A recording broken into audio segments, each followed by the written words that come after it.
সম্মানিত প্রিয় বন্ধুগণ, আজকে খুবই অত্যন্ত গুরুত্বপূর্ণ একটি বিষয় নিয়ে উপস্থিত হইলাম। বিষয়টি হচ্ছে যে সকল ভাইরা দীর্ঘদিন যাবৎ আপনি প্রিয় মানুষটিকে সময় দিতে পারতেছেন না, আপনার ভিতরে দুশ্চিন্তা, হতাশায় জীবন উপভোগ করতেছেন, হতাশায় জীবন কাটাইতেছেন, কারো কাছে আপনি বলতে পারতেছেন না, আপনি বহুদিন যাবৎ এই সমস্যা নিয়ে ভুগতেছেন, অথবা আপনার বয়স 50, 60, 70 বছর হয়ে গেছে, আপনি সময় দিতে পারতেছেন না, একদম জিরো কোটায় আপনি চলে আসছেন, অথবা যুবক মানুষ বিভিন্ন লাইনে গিয়ে নিজের জীবন এবং যৌবনকে একদম নষ্ট করে ফেলছেন, বরবাদ করে ফেলছেন। তো ওই সকল ভাইদের জন্য আজকে খুবই অত্যন্ত গুরুত্বপূর্ণ ঘরোয়া পদ্ধতিতে আজকে একটি টিপস নিয়ে আমি উপস্থিত হইলাম, আজকে একটি বেশওয়াজ নিয়ে আমি উপস্থিত হইলাম।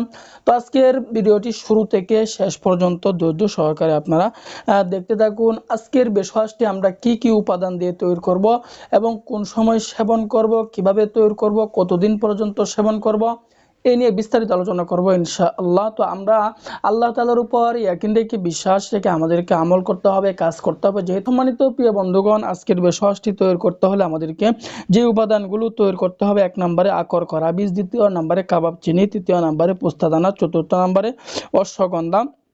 তো এই 4টি উপাদান দিয়ে আজকে আমরা এই বেশওয়াজটি তৈরি করব। এখন আকর করার বীজ আমি কোথায় থেকে সংগ্রহ করব? আকর করার বীজ আমি মইনারি দোকানে, বড় বড় মইনারি দোকানে আকর করার বীজ, কাবাব চিনি, পোস্তাদানা এবং অশ্বগন্ধা, এই 4টি উপাদান হয়তোবা আমি পেয়ে যাব, অথবা বাঙালি কবিরাজের দোকানে আমরা এগুলো পেয়ে যাব। যে জায়গায় আমি পেয়ে যাব এই জায়গা থেকে আমি এগুলো সংগ্রহ করে নেব। যখন আমি আকর করার বীজ, কাবাব চিনি, পোস্তাদানা, অশ্বগন্ধা এই 4টি উপাদান যখন আমি সংগ্রহ করে নেব, যখন আমি এই 4টি উপাদান পেয়ে যাব, পাওয়ার পরে এটা আমি কিভাবে তৈরি করব, এটাকে আমাদেরকে তৈরি করতে হবে, একটা নিয়ম জানতে হবে। সব কিছুরই একটি নিয়ম আছে, তো নিয়ম মাফিক কিন্তু আমাদেরকে কাজ করতে হবে। তো সম্মানিত প্রিয় বন্ধুগণ, এই যে উপাদানগুলো আমি যখন সংগ্রহ করে ফেললাম, সংগ্রহ করার পরে এটা কিভাবে তৈরি করব, তৈরি করার নিয়মটি আমি আপনাদেরকে বলে দিচ্ছি। তবে আরেকটি কথা বলে রাখি, যে সকল ভাইয়েরা বহুদিন যাবৎ, 2 বছর, 3 বছর, 4 বছর যাবৎ এই সমস্যায় ভুগতেছেন, ছোটোখাটো কোনো বেশওয়াজ শরীরে শ্যুট করতেছে না, তাহলে আপনাকে একটি কথা মনে রাখতে হবে। সেই কথাটি হচ্ছে, আপনার শরীরে ছোটোখাটো বেশওয়াজ কাজ করবে না, শ্যুট করবে না। কেন?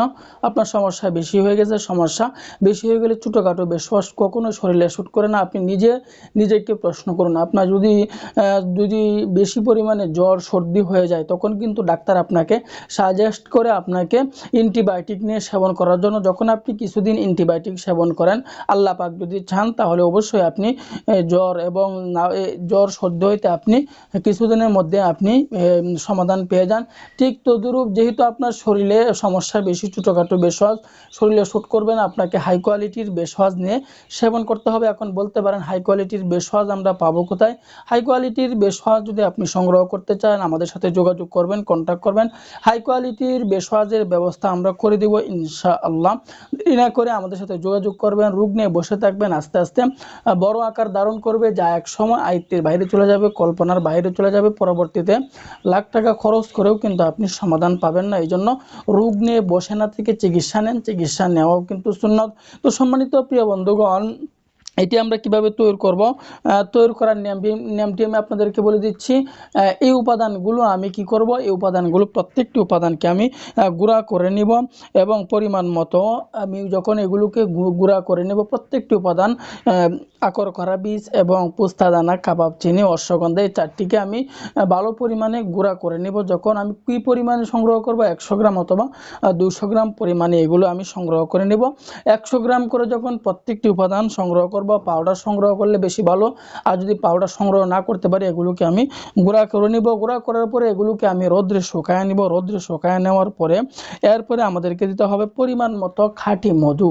খাঁটি মধু আমাদেরকে সংগ্রহ করতে হবে। ভেজাল মধু হইতে সতর্ক থাকতে হবে। এখন বাজারে ভেজাল মধুর অনেক সয়লাভ হয়ে গেছে, তো এই ভেজাল মধু হইতে আমাদেরকে সতর্ক থাকতে হবে। খাঁটি ক্লিন মধু আমাদেরকে সংগ্রহ করতে হবে। যখন আমি কি পরিমাণে মধু দিব, যে পরিমাণে মধু দিলে এটাকে খামিরা আকারে বড়ি বানানো যায়, এই পরিমাণে আমি এগুলোকে তৈরি করে নিব।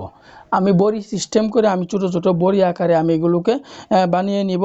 আর যখন আমি কয়টি বড়ি বানাবো, আমি যদি 60টি বড়ি বানাইতে পারি অথবা 30টি বড়ি বানাইতে পারি, 60টি বড়ি যদি আপনি বানাইতে পারেন তাহলে সবচাইতে বেশি ভালো হবে। যখন আমি 60টা বড়ি বানিয়ে নিব, নিজেই যখন এই উপাদানগুলো সংগ্রহ করে যখন নিজেই 60টি বড়ি আমি বানিয়ে নিব, 60টি বড়ি বানিয়ে নেওয়ার পরে এগুলোকে আমি কখন সেবন করব, কোন সময় সেবন করব, সেবন করার নিয়মটি আমি আপনাদেরকে বলে দিচ্ছি। তো আবার তো সম্মানিত প্রিয় বন্ধুগণ, আমি সকালবেলায় একটা করে প্রতিদিন সকালবেলায় একটি করে বড়ি আমি সেবন করব, পেট ভরে পানি সেবন করব। প্রতিদিন সকালবেলায় ঘুম থেকে উঠে একটি করে বড়ি সেবন করব এবং পেট ভর্তি করে আমি পানি সেবন করব। ঠিক তদ্রূপ রাত্রিবেলা শোয়ার আগে একটি করে বড়ি আমি সেবন করে ফেলব। এভাবে যদি 1 মাস পর্যন্ত 60টি বড়ি এভাবে নিজে বানিয়ে সেবন করতে পারি তাহলে ইনশাআল্লাহ আপনার উপকার হবে এবং আপনি অন্য মানুষকেও এটি সেবন করার জন্য উৎসাহিত করবেন।